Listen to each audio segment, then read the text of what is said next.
umbilical connection. No one, nothing in this existence is disconnected from the truth. See, whether it's I am, whether it's I, or whether it's that. At this point, you've not discovered anything truthful. This is an ongoing inquiry. So there's a point when you're, I think Rumi and Assisi, they call it, when the door opened, I was on the inside. I was looking from the inside. Well, let's look at it that the door is not open yet. That you're something, this slow denial, this slow diminishing of I am through I is just about to pop. You can call it die. You see, because you're surrendering everything that you have. So there's a possibility that death could be that what you're surrendering to. You don't know what death is, but you wouldn't surrender to death willingly without knowing there's something that's not dying, you see. There's something that's not dying. So at this door, if this door fully opens, then there's a possibility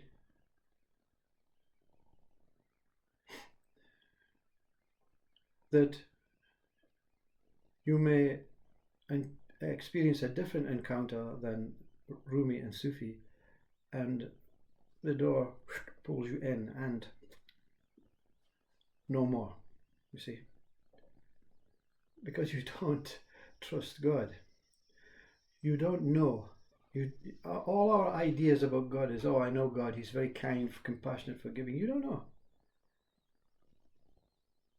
It's infinite life from God. But it's not in an A to Z format like the humans think.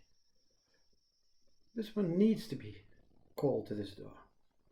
This one needs to be taken through the door. Because I have another job for this one on another part of,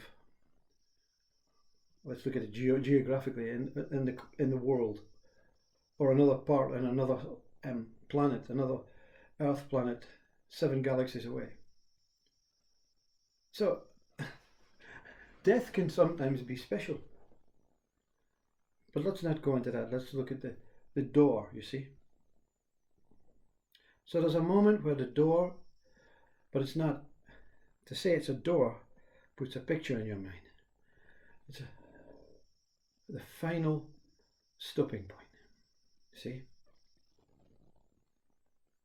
And the door will not even open until you ask a relevant question. Now, I don't know your question.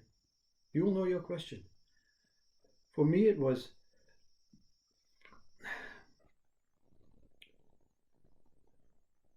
actually, it was a statement.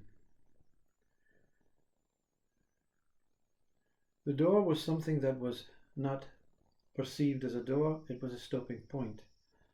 And just as I stopped, just as all of this stopped, all of this became numb, all of this became just peace and tranquility. There was no me, non-duality had been experienced, kicked in. There was just a stopping point. And I opened my eyes, not these eyes. I opened the eyes and said, ah. You don't have to say the word I. You are I. You see, you are I.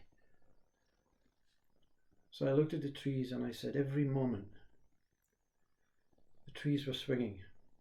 Big pine trees. And I said, everything, every moment is the same moment. And this voice exploded. You know, when you to relive it can be tearful, it can be shock. It could be a moment, treasured, a moment missed. But the return voice was one moment. And in how it was verbalized, what this voice meant, no, only one moment.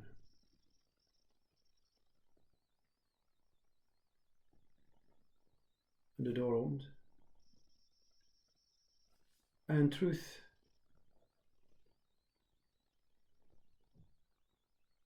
is not revealed as what humans would think truth is. Truth is revealed with no mind that can compute. No mind can say it's a colour, it's a shape, it's a form, it's space, it's light, it's a tunnel, it's a black hole, it's a hologram, it's a quantum.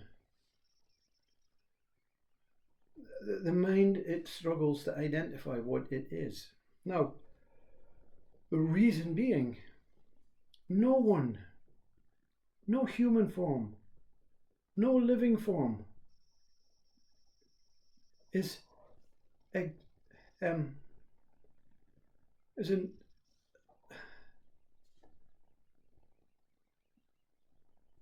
entitled to know the truth. Truth will only be revealed when all of your bodies have been gassed out. And we're all maybe all designed to have 1,000 bodies, to experience 1,000 types of living form. But there's nothing wrong with searching, because you won't move away from the door. I'm still standing in front of this moment. Because to be stunned, whether it's to be brought back to life or whether it's to be frozen in shock, is to be stunned.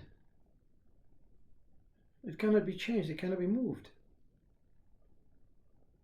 So the actual stunning, the actual shock, explains what truth is.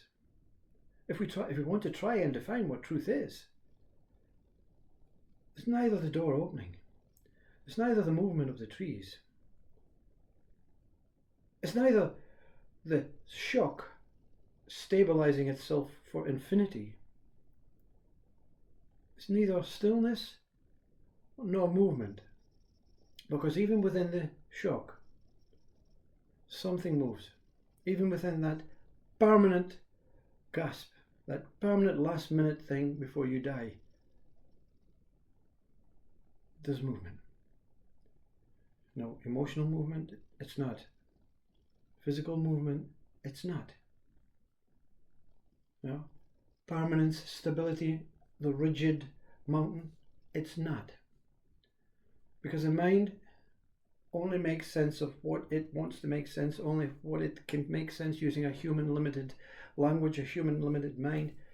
And it says the rock, the mountain, is stable. It's solid. It says the feather, or the feeling, the emotional feeling of love, or that kundalini essence feeling, is movement. Time is movement. Wind is movement. Feminine beings are moving creatures. Male beings, rigid, stable. It's my house, my family. I will protect. In between the stable and the moving is the truth. In between the in-breath and the out-breath. So when you die, when your body takes its last breath, it's an out-breath, yeah? So before it dies, the breath before is an in, and then nothing, and then an out. And then the last breath, there's nothing, and then a in, nothing, and then an out. nothing. Neither in nor out. When the light switch is switched on, there's a point when the light switch is off and you want to switch the bulb on, the light on, and there's a point when it's neither on nor off. There is a point in our thoughts. When the thought comes, it goes. There's a space, depending on how manic your mind is. The idea of awakening is to find that space and elongate that space and keep that space safe until you fall into that space towards truth, towards the door.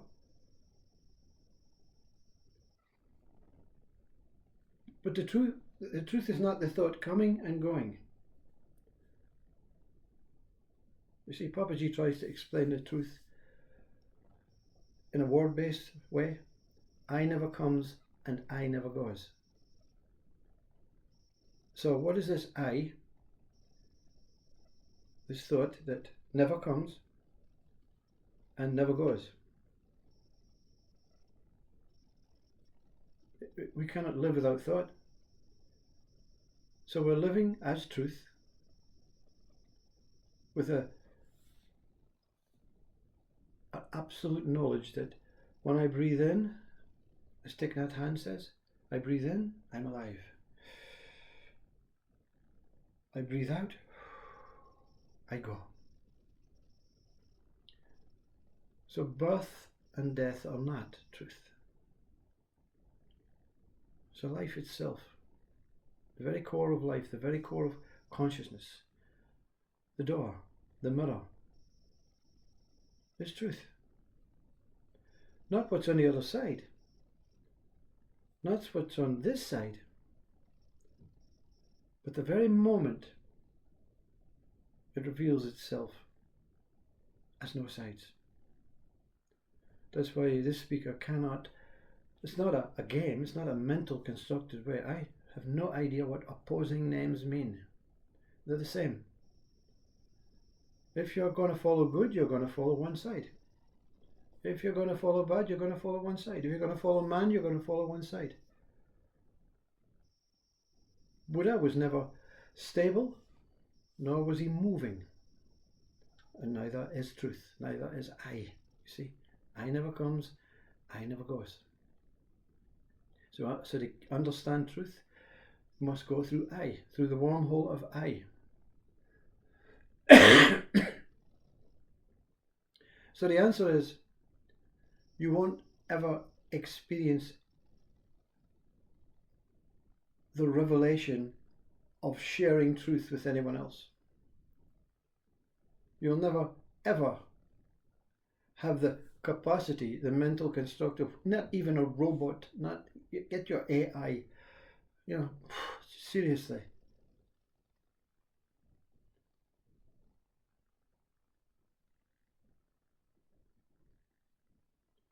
But when the moment arises, truth. Imagine, the best way to describe this. Let's say Stephen Hawking's theory, the Big Bang. Okay, let's look at it in a very knowledgeable mind. Let's look at it from our perception of our eyes, distance, scale, sound.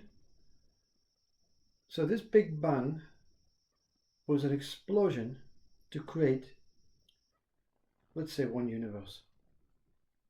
Even one universe. But it created all the universes, all the galaxies. So what scale is this bang? So you witness you're some sort of God that's been living in darkness, and you have human perceptions, you have all kind of intelligent and wise perceptions, far more than you have as a human being. And you're just sitting in the darkness, you've been there for centuries and centuries, and suddenly there's this bang that creates universes. And your fellow God says, Did you see it?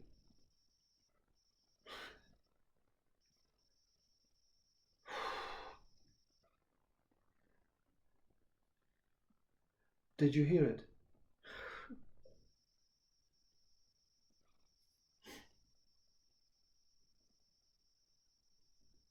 Can you paint a picture of it? Can you draw it? Can you make a sound that sounds like it?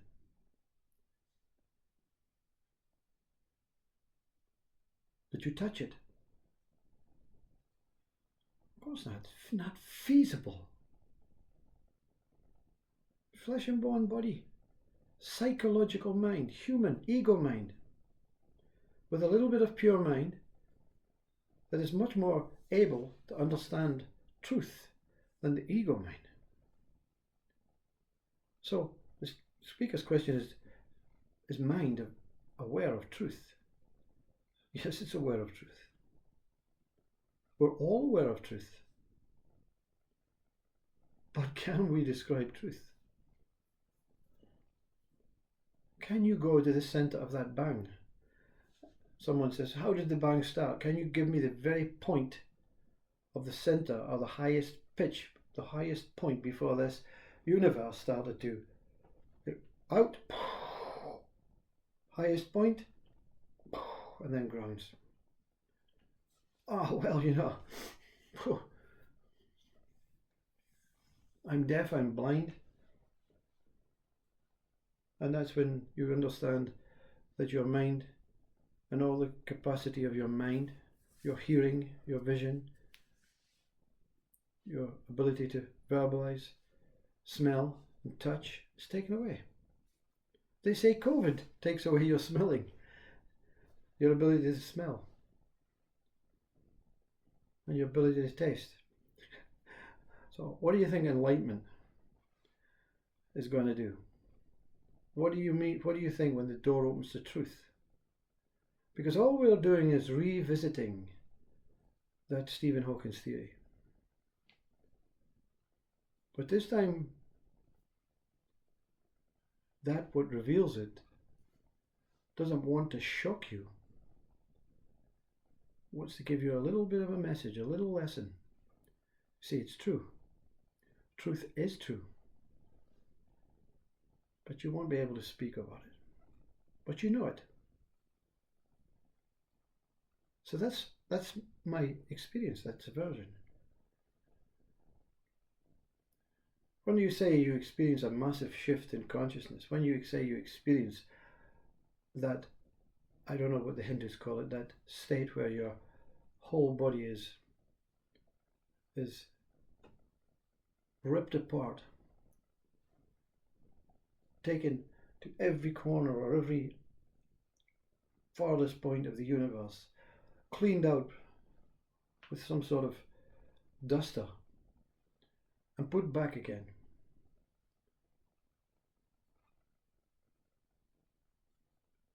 But that what was in it before was not put back in.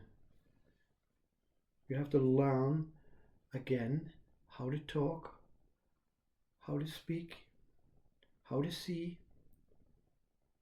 But this time you're seeing it from the most cleansed body, the most cleansed mind. And you know, don't tell anyone how to see the truth, what the truth is. That's a speculation from Stephen Hawking, a theory. I'm using it as a comparison, but it wasn't like that. It was far more intimate, far more precious, far more deep. But it's of no use in this human world. Why do you think saints and sages all talk about the same thing? They get to a point and then they go silent. We haven't even got the wisdom to ask them, are you at that point? Because we think it's just a little game. We think that these saints and sages, Jesus, Buddha, are just little humans that had a freak brain chemical reaction. But you're the witness, you then witness your reaction to their experience or their relationships. But you don't say, I'm one of them. You don't say anything. The truth is kept revealed from you in the capacity that you cannot share it, understand it. But that moment, is it? Hope that answers your question. Possibly not.